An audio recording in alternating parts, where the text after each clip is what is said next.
Hello and welcome to Who Are You? This is a Babylon 5 watchcast hosted by two former strangers, now friends, who've gotten to know each other while rewatching a classic show from their childhood, Babylon 5. I'm Xhafer. And I'm Laura. I'm kind of doing a Frasier thing today. I don't know. Yeah, well, it's Sunday evening. It's Sunday just evening. To pull back the pod curtain. Yeah. I just drank a chamomile tea. Oh, that's very relaxing. maybe laced with some CBD. So soothing. Twice as soothing. It's twice as soothing. Yeah, it's just kind of the vibe right now. You just need to get some chill vibes to talk about Babylon 5. For sure. Chill vibes to talk about Babylon 5 should be a Spotify recommended playlist for me. The fact that it's not means that Spotify is failing me. Yeah, it's just criminal. I don't know if do you use Spotify? I don't. I probably should, actually, but I don't. They rolled out this new thing called Daylist that changes 3 times a day. And it's all like, hey, we noticed you listen to this type of music on this day of the week at this time. So we're giving you customized playlists that have like the old Netflix style genre names. Oh, yeah. Like mine currently is Alternative High School Sunday Evening. Interesting. Which is actually not a lot of music that I listened to when I was in high school, which makes me think it's got my age wrong. The next question, yeah. But some of it is. It's got like, yeah, okay. I see Float On by Modest Mouse, Short Skirt Long Jacket by Cake. Those are appropriate time frame songs. But it's also got like My Type by Saint Motel, which came out like 5 years ago. So I don't know. But yes, chill beats to criticize and make dick and fart jokes to Babylon 5 too. Someone please. Someone put that together. We need to get Jeremy Siegel on the phone. Right. But yeah, so we're talking Babylon 5 season 4, the season recap episode. It's also our 100th episode to take a moment. Air horn. Holy shit. We've done 100 episodes of pod. We've done 100 episodes of pod, Laura. I feel like we're the two hosts on that old Saturday Night Live sketch. The talk radio hosts who are always talking about like baking. That's us. We have those vibes sometimes. That's us. It is. Oh, wow. 100 episodes. Yeah, how does it feel? You hit 100 with your old podcast, didn't you? I have. Yes. I've hit the 100 before with the podcast. So maybe the wonder is lost on it. The luster, I suppose, is patinaed over time. But hey, and you've got another podcast to hit 100 with, so maybe I like nothing like I really like that podcast, and I'm not saying anything negative about it when I feel that way at this moment, because right before we were on, I was editing, and so it's just like I'm just thinking about editing another 80 episodes of that on top of everything else, and it's just like, ugh. Yeah, you should record 100 episodes, maybe not edit 100 episodes. We gotta find you an editor for that. Yeah. Aaron, what's up? I'm sure we'll get there. By the time this airs, we will have announced that we're doing Stargate SG-1 next. So excited.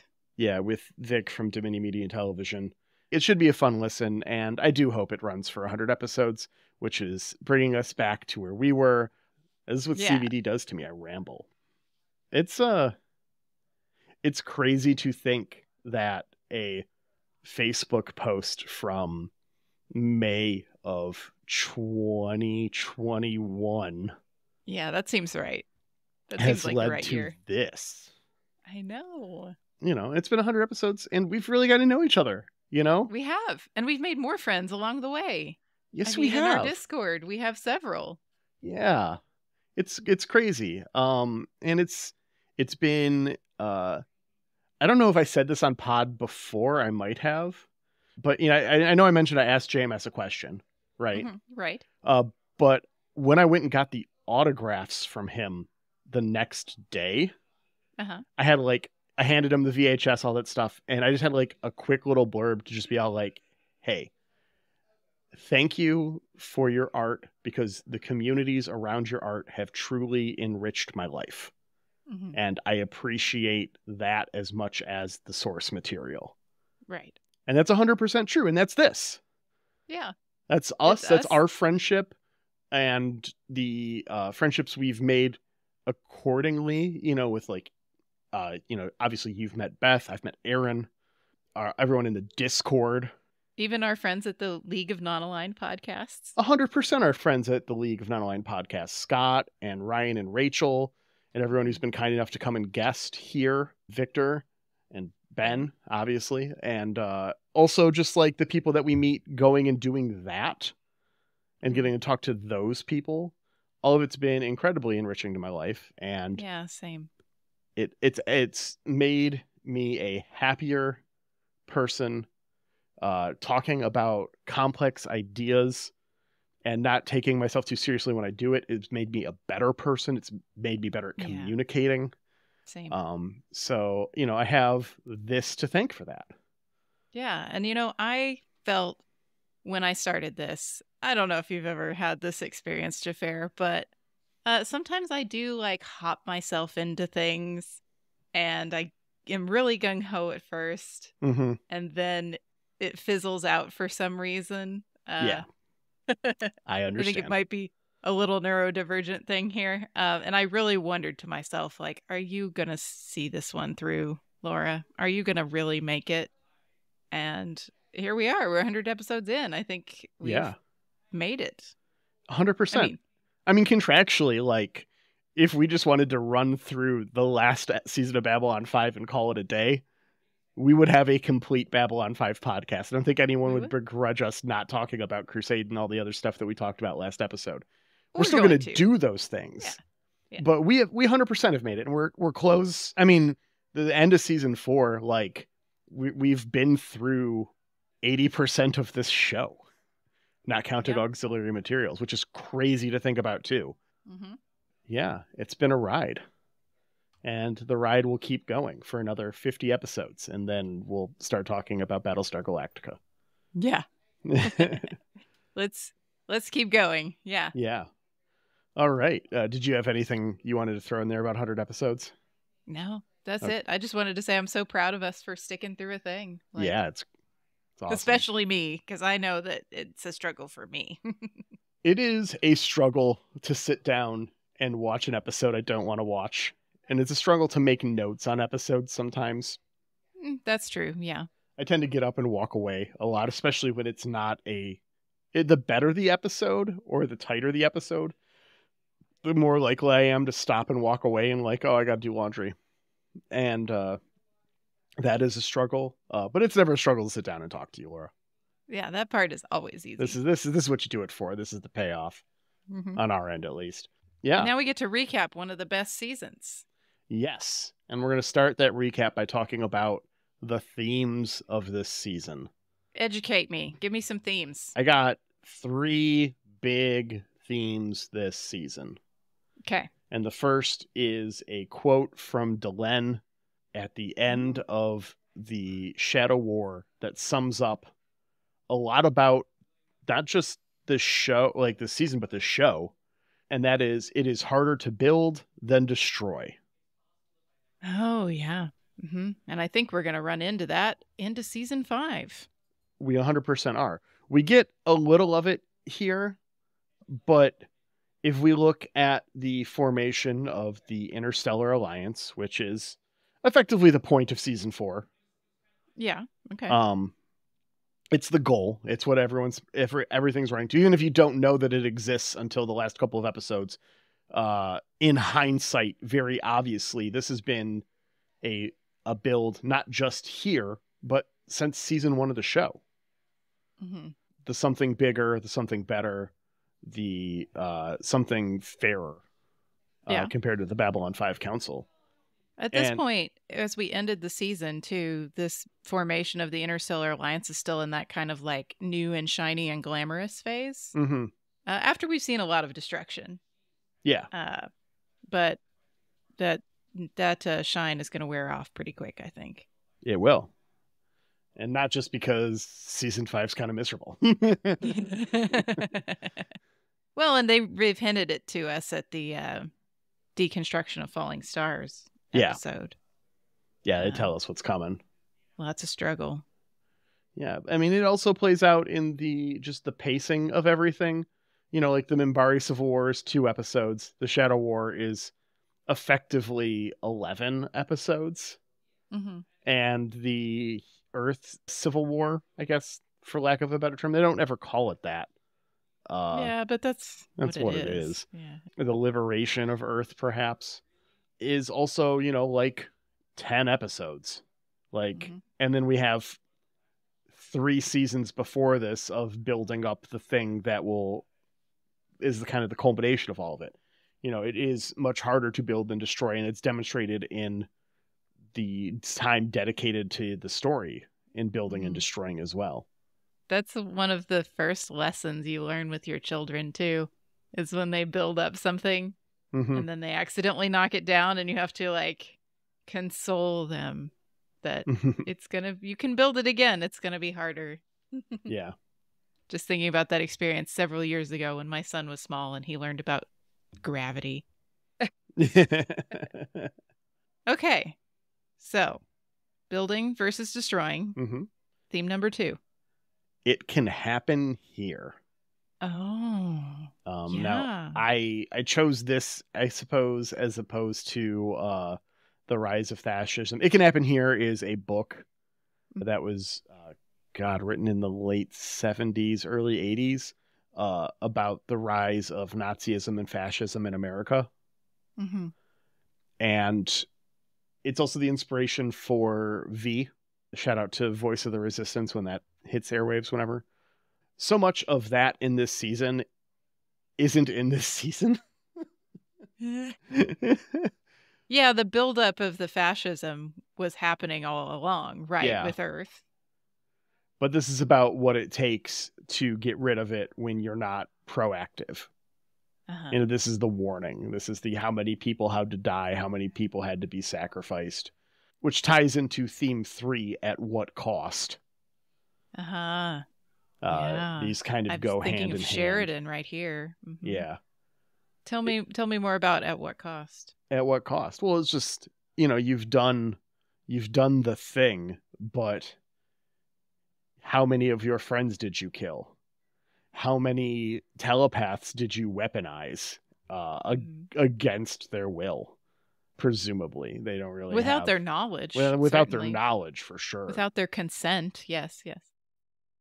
What treaties were you willing to violate? What personal boundaries, what personal code of honor were you willing to break in the name of victory?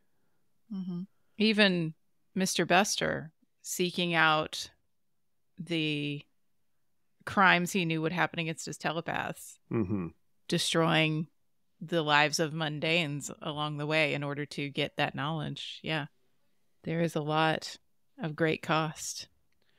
Yes, everything has its price, and Babylon 5 is the show that makes sure you pay it and that you feel that cost. So those were the themes of the season. We got a couple viewer emails as well that we're going to go over real quick before we get to the major races recap. We got one here from our friend Victor over at Dominion Media Television. Thanks, Victor. Victor writes in to say, just wanted to say I'm surprised to learn that season 4 had major budget cuts. It was very surprise-ified. I never knew that bit of trivia before listening to your podcast. Honestly, it feels like the opposite to me, with episodes featuring huge space battles like Into the Fire and Endgame. I feel that is a testament to JMS and the production crew to be able to do more with less. Victor, and then you can find him over at facebook.com/Dominion Media Television. Yeah, I mean, that's very true, especially early in the season to me. I feel like, oh, wow, we get more special effects and we get more extras in scenes, new sets, that kind of thing. I think you really start to feel it. For me, it was towards the end. It wasn't the necessarily like the end games and the big episodes where I felt it. It was in the other places. It was in the spaces in between for me. There were a handful of episodes that if they had an extra 20 extras for a couple of scenes, it really would have helped a lot. Yeah, yeah. And as artful as the as you call it, torture porn episode was, it obviously was a very cheap episode to make, right? Yeah. Yeah, it was like 2 rooms. There's a room and a hallway. Right. And black too. Yeah. But I think for me, one of the places that stood out was like when we had the White Star, where we just kind of slapped the Babylon 5 JPEG on that model. Yeah, that was rough. Yeah, that was a little rough. Maybe even the just married or whatever it was on the shuttle at the end. We had to like kind of skimp a little bit on those. But I agree. There are parts where you would not know that the show had budget cuts and it had worries about whether it was going on. Yeah. So other favorite, well, I can't pick favorites among our guest hosts, but another favorite guest host that wrote in, Ben sends us his thoughts. Mm-hmm. And he says, Season 4 is one of the great what-ifs of sci-fi. Season 3 is so good we have 30 years of people assuming 4, while good, could have been 2 more amazing seasons if the network didn't get in the way. Yeah, I agree. While we have seen plenty of shows that were great, botch the landing. Game of Thrones. That's me. That's my commentary, but yes. I know we all think JMS could have done it. While I personally prefer seasons 1 through 3, season 4 is still such a fascinating wrap-up of all the things that had been happening. I love how we break from Vorlons are good, shadows are bad, to you both need to get out of here and leave us the heck alone. It's such a cool sci-fi idea. I wish we had more time to explore the ramifications of what them leaving meant, and I really wish we had more time to explore the space it creates. We jump right into the Earth Civil War and miss the parents of the galaxy just left. How do we deal with that? I know there was too much story to tell, but one thing I'd love in a reboot is more exploring of this liminal space. What do the species that were being led by the Vorlons and Shadows do when they aren't anymore? We know how that works for the Drakh, but are there any people freed from the Shadows who feel like the Centauri? Are there groups who've been so manipulated by the Vorlons they don't know how to adjust? There's a million story ideas here that I would love to play in that space. Can't wait for season 5. Sincerely, Benjamin. Thanks, Ben. He's a real reliable. He's the only person who sent in a letter for every single one of these season recaps, which is worth pointing out. Thank you, Ben. I know it's a lot of effort to get sit down and write words, Yeah. No, I agree. I really do wish we'd had more space to play. I feel like I said that a few times during this season. Yeah, we both have expressed that a number of times. It is very much a race at certain points. Mm-hmm. Even though JMS swears that it would have been the torture porn would have been the season finale. Mm-hmm. Which, I mean, that works and then you do the next 3 or 4 episodes as 6 or 7 episodes in the start of season 5. Instead of dragging out maybe the telepath stuff that's at the start of season 5 takes up a lot less of the season than, I don't know. Yeah. But I definitely feel like there's a lot more room there to do things that I do think that's a good fertile ground for the reboot. Should it happen again? Nothing's been announced, even though the WGA strike's over at this point. Yeah. It'll be interesting to see how that goes. It will. But I do hope that we get that different stuff. That's what I'm interested in. Yeah, I am as well. And I feel like the things that I would have stretched out at the end of the season were a lot more like interpersonal things of like, we haven't really built up enough for this character to be acting this way.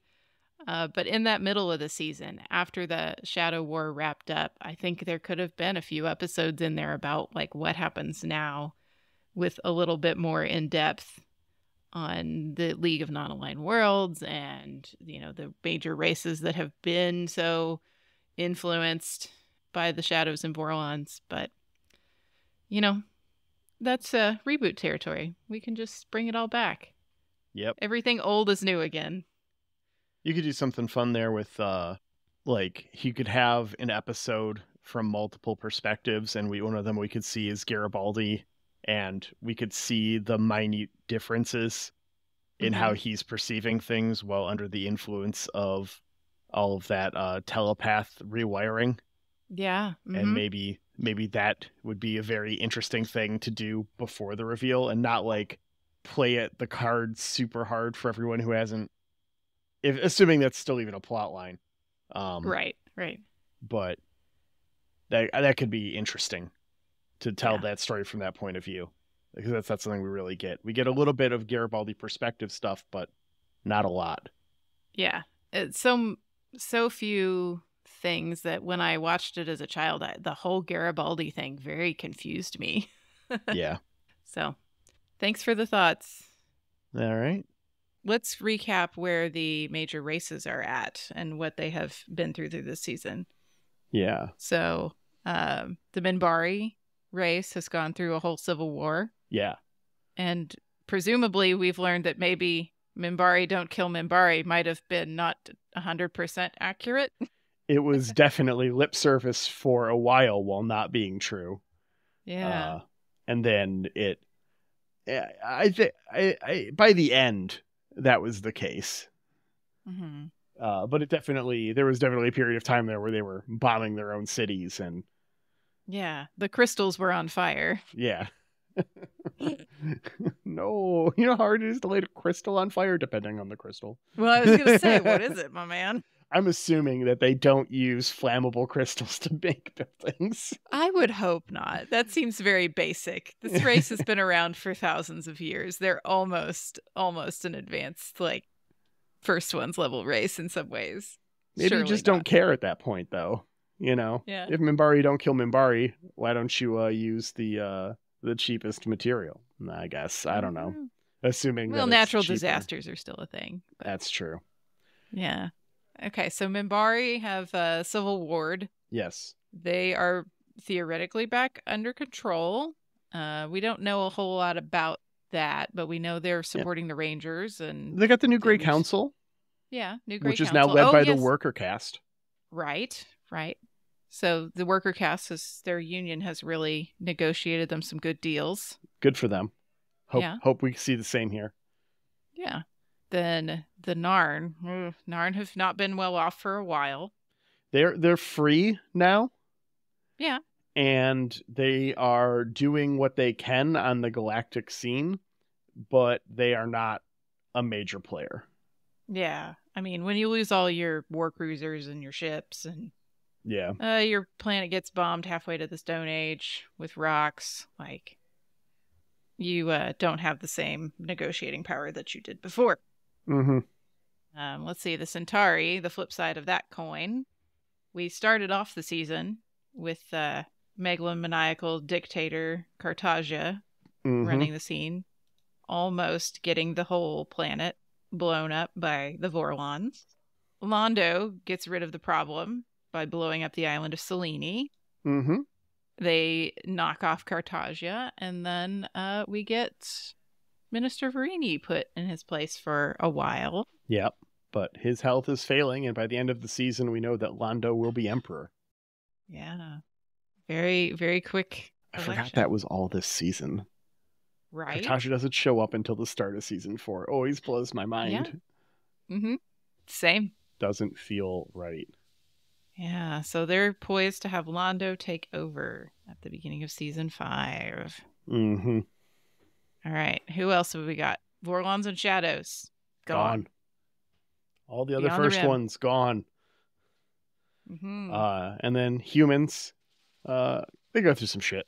Yeah. We're not bombed at the Stone Age. We haven't completely destroyed each other, but... No, we get to wait 500 years for that. Right.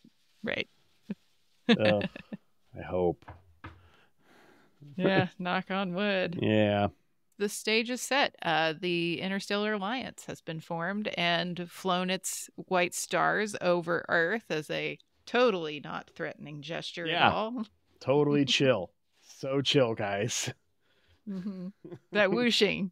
You hear that little like hum? That's how you know the engine, how you know there's a white star behind you. It's humming at you. Yeah. Okay. Yeah, that's all the major races. What's up, babe? Okay. Yeah, that's all the major races. We got a couple episodes to talk about. Okay. Let's start with your favorite episode of the season. My favorite episode? Yeah, we'll both go, but yeah, you can go first. This is a great question. Because I keep all my paper notes, I went through and looked, and I think I had rated 4 episodes as 5 stars this season. Wow. Yeah. And did you pick one of those as your favorite? I always wonder if I'm going to wind up picking as my favorite one that I actually rated highly or not. I felt the need to go back and check. I had to dig through notebooks for all of the things because I forgot that I had written down all of the stuff we always do for recaps in our drive space. And so I had gone through my notes from the previous recap episodes, and while I was there just thumbing through looking for stuff, I skimmed through all of my season 4 notes. Normally that is not the case. Okay. But yes, I totally picked one of my 5 stars. I think there's so many dramatic moments in here, and I love a dramatic moment. This season's full of them. I like Into the Fire. Into the Fire is a good pick. As a favorite episode. I like when we get the reveal of Scaly Morden. Where we have the planet killers and we have the Shadow Army and everything's coming to a great tension. Yeah. I think, part of me, maybe this is just sort of that wanting things to be that more childish view where we have the Shadows and the Vorlons who are both clearly bad guys. And the bad guy isn't us. It isn't a human. It isn't, it's a very clear other that's very alien. Yeah. I have a little nostalgia for that kind of a conflict in my shows. And when we get farther into the season and the enemy is calling from inside the house, and we have Earth against Earth, oh, it feels so icky. As most most current conflicts feel icky. And part of me does yearn for that very easy story, which I think you have at this point in the Shadow War. Yeah. Of the Shadows are these spidery looking dudes. That we are evolutionarily. Look at this thing out of your nightmares. It's evil. Right. Look at this literal angel. It's good. Right. Gosh, I wish that life were that easy sometimes. Yeah. But tell me, what do you think is your favorite episode out of season 4? It is a hard choice. I am going to go with The Face of the Enemy. Oh, okay. Which is the episode where it's revealed what's been going on with Garibaldi the entire time. Yes, that's some of that ickier feeling stuff. Yeah. Sure. It is a dirty episode. It is a tough episode, but it's a really good episode. And it is the kind of storytelling that Babylon 5 excels at, and I really liked it, and that's why it's my favorite episode of the season. If only for watching Bester drool. The Bester monologue of where he just takes you through all of everything is very good. He just announced another convention, by the way. Oh, he did? Yeah. And it's in Detroit, so. Oh, well, you're going, right? I was already going, so yeah, it's very excited. Excellent. We need to get you the action figure to be signed. I got it. Oh, you got it. That's right. I got it. I got that action figure, and I also got a Bester card for the card game. I can't wait to see it in the Discord. All right. Next up is our least favorite episode of the season. And this was so fucking easy for me. Okay. Mostly because there's one episode that I hate this whole season. I went over this whole one, and I'm all like, the worst episode I had rated outside of this one was a 3. That I wrote down. I don't always decide my ratings beforehand. So I don't have a record of like maybe a third of the season. But I wonder if we're going to have the same one. I'm a little worried. Intersections in Real Time. Oh, no. Okay, we don't. It's an hour of torture porn. I'm good. Nah, brah. I'm good. Like, I even like, and thinking about that episode, I like it more than watching it. Like, it is a better episode in my head and in my memory than it is in actuality. Okay. Because of it's one, I block out 75% of it. So it's a lot smoother of an experience mentally in my membrane, and also the fake out that happens at like the very end of the episode in my brain happens like halfway through. Yeah, and I like that more. So even though I know that's not the case, that's what I think of it. That's what I still think happens. So I will continue lying to myself. But it's the worst episode of this season as far as... That has a little bit of like fuck this episode energy. We both rated that episode a fuck this episode, I believe. Yeah. The one I choose is my least favorite, also has some fuck this episode energy. Yeah. What are we going for? And that is The Illusion of Truth. I hate the propaganda machine. I hate watching our characters being taken out of context. I hate watching this guy spin his web.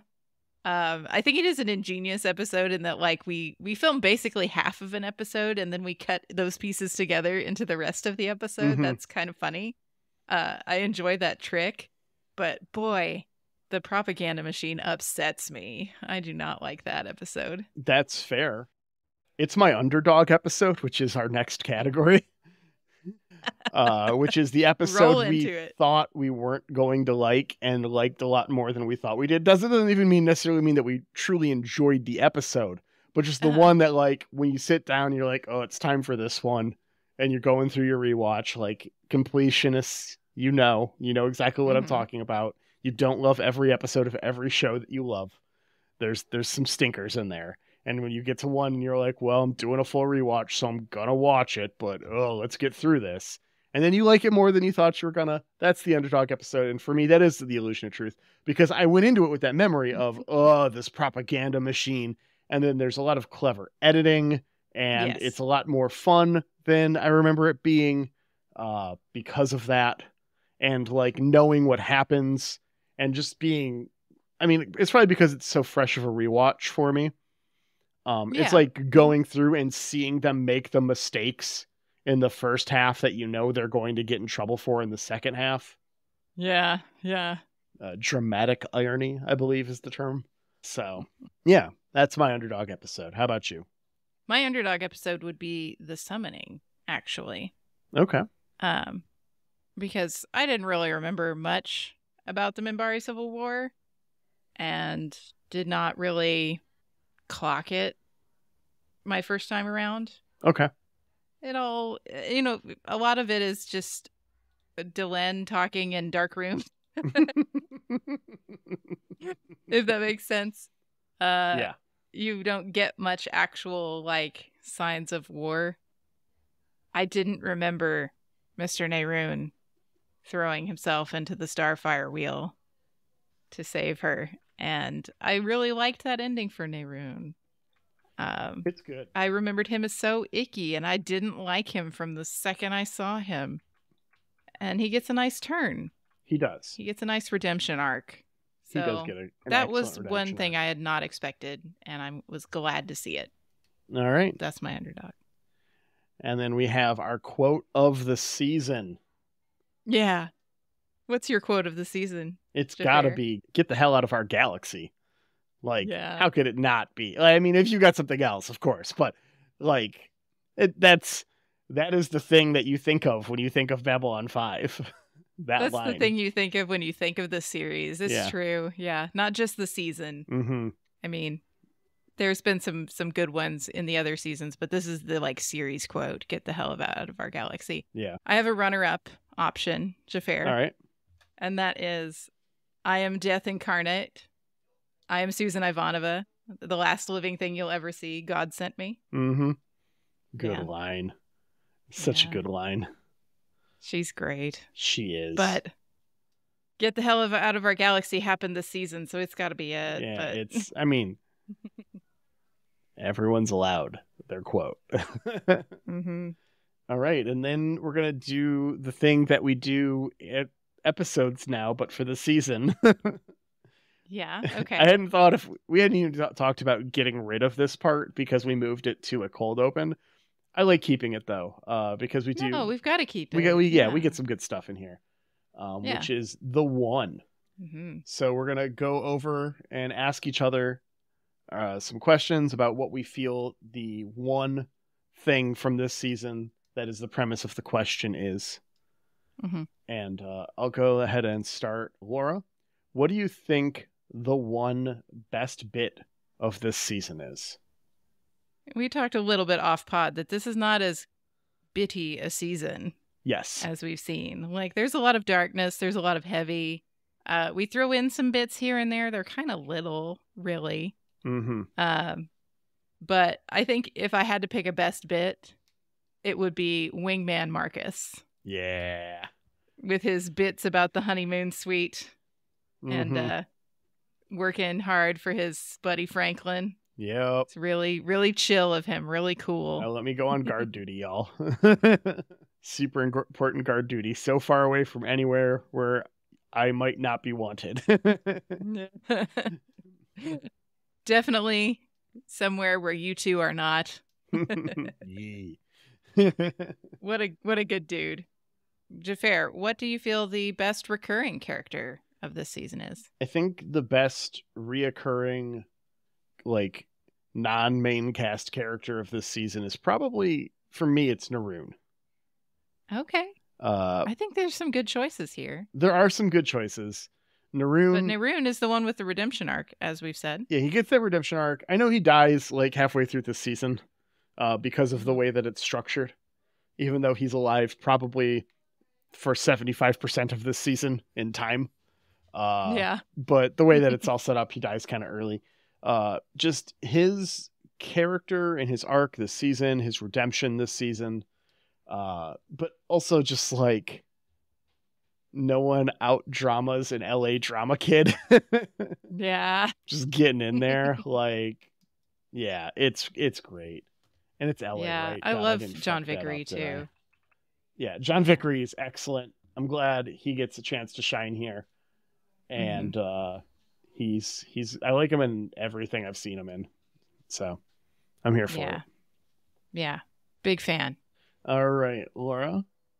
Who's the one character who had the most growth this season? I'm going to pick a maybe unorthodox choice. Okay. You know, we could easily pick a Sheridan or a Delenn here because of all they go through with their civil wars at home. Mm-hmm. I'm going to choose Lita. Okay. And that's because Lita goes from being like on the Vorlon's leash at the beginning of this. Mm-hmm.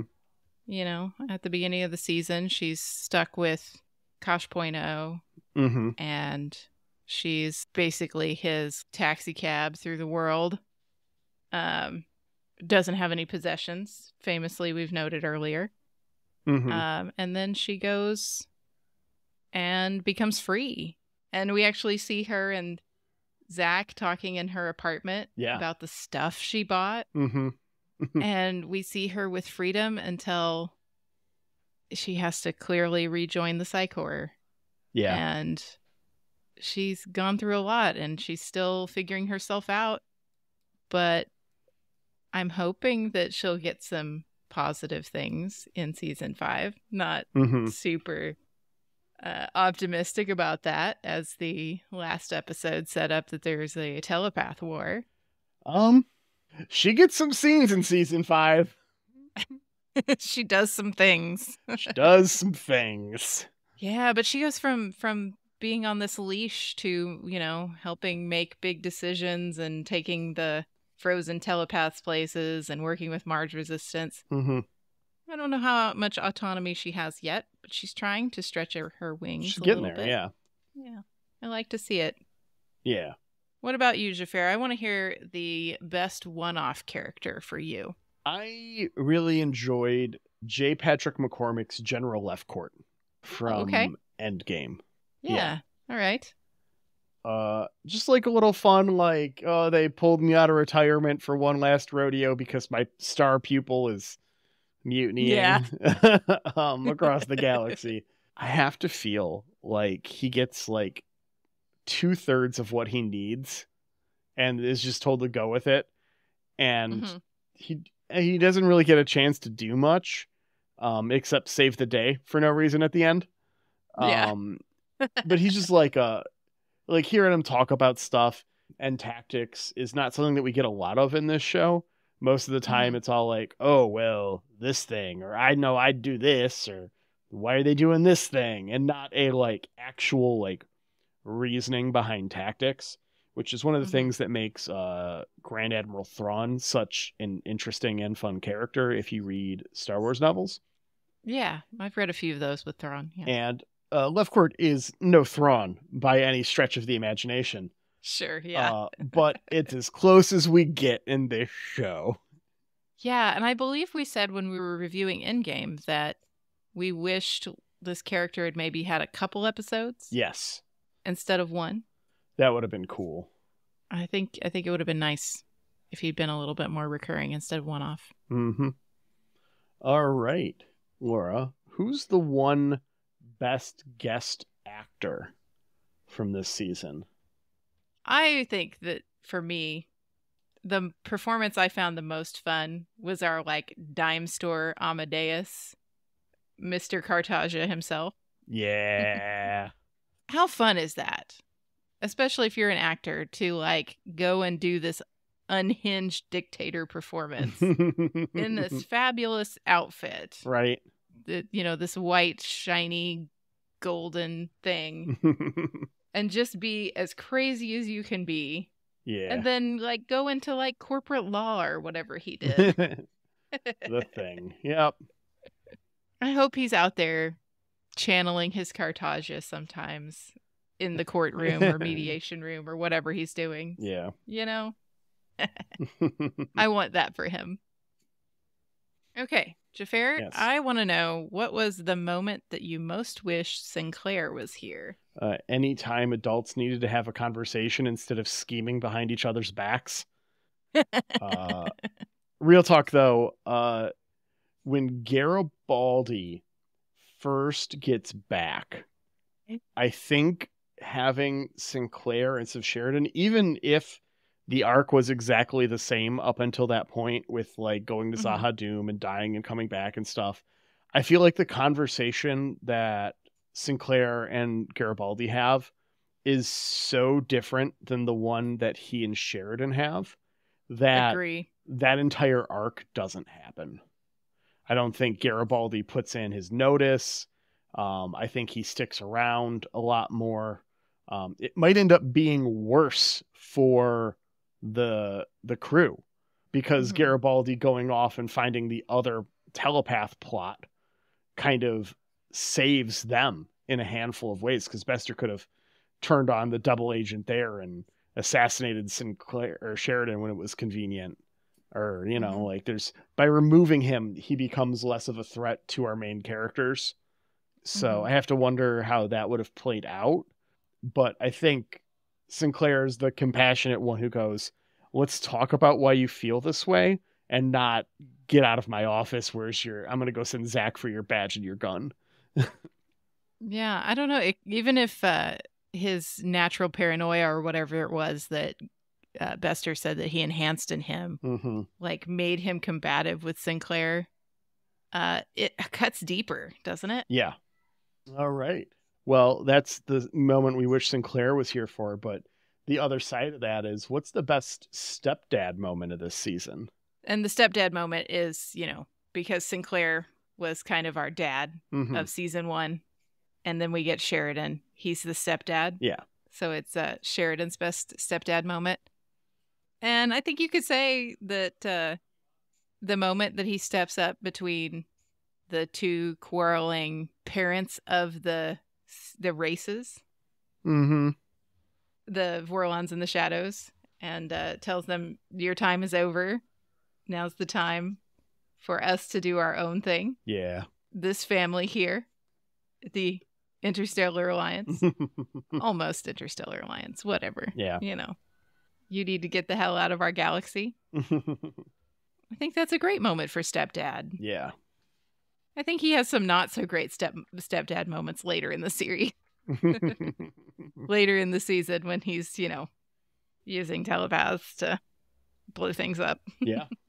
All right. And then we got one last one. Okay. For both of us. And that's, who's your favorite character of the season? Again, it's one of those things, it would be easy to go with like a Sheridan or a Delenn. Yeah. But I think I'm going to give a little love here to my man Marcus. All right. I think he's a lot of fun. He bows out at the end of this season. Yeah. He makes the ultimate sacrifice for Ivanova because he loves her. And, I'm going to miss those quips. I'm going to miss those jokes. I'm going to miss the British accent. For me, what about you? It's Delenn. This is really Delenn's season, I think, in a lot of ways. I know that so much of it is dedicated to the Earth Civil War, which she has to sit out effectively. But so much of everything building to this moment, like without Delenn, I don't know that a single episode in this season happens for one reason or another. Yeah. So it's just so much of the story, like, we talk about the one who was, the one who is, and the one who will be. This is the season where she is the one who is 100%. For sure. Even when we get into the Earth conflict. Yeah. And, she does sit part of it out. And we get into she's Rising Star. Getting the Interstellar Alliance set up in the background so that she can hand it off to the one who will be. She gets to, build it up and gets a great speech introducing that Interstellar Alliance. So, yeah, I think that's a great choice. All right. Well, that's season 4 in the books. Before we go to season 5, though, we're taking a little detour. Yeah. Tell me about the detour. We're going to watch the first couple of Babylon 5 movies, starting with In the Beginning. And I got a little synopsis for us. Ooh. The Earth military encounters an alien race called the Minbari. Oh, no. Through a series of accidents and misunderstandings, a war breaks out that nearly results in the death of every human on Earth. The sword that struck the adder. The war and its aftermath provide the background for the series Babylon 5. Well, I don't really remember In the Beginning. I remember that it's about the beginning. But I'm looking forward to that. Yeah, I am too. So we'll do that next week. But before we get there, we've got to say thank you to Jeremy Siegel for our lovely theme music. Thank you, Jeremy. You can find more of Jeremy's work at jeremysiegel42.bandcamp.com and on your streaming services as Nuclear Jaguar. And thank you to Angry Duck Time Machine on Instagram for our podcast artwork. Thank you, Aaron, for editing our podcast and all the extra work you had to put into this one because of all those pauses. So sorry. And thank you to you, the listener, for being here with us through 4 seasons and 100 episodes. Damn. Yeah. I appreciate it. Greatly. I can't believe anybody hung in with me for 100 episodes. Hey, don't be down on yourself. Oh, I'm just kidding. It's good radio. I hope. If it's not, it's getting cut. If it's not because of you. So, yeah, we'll see you next week, Internet.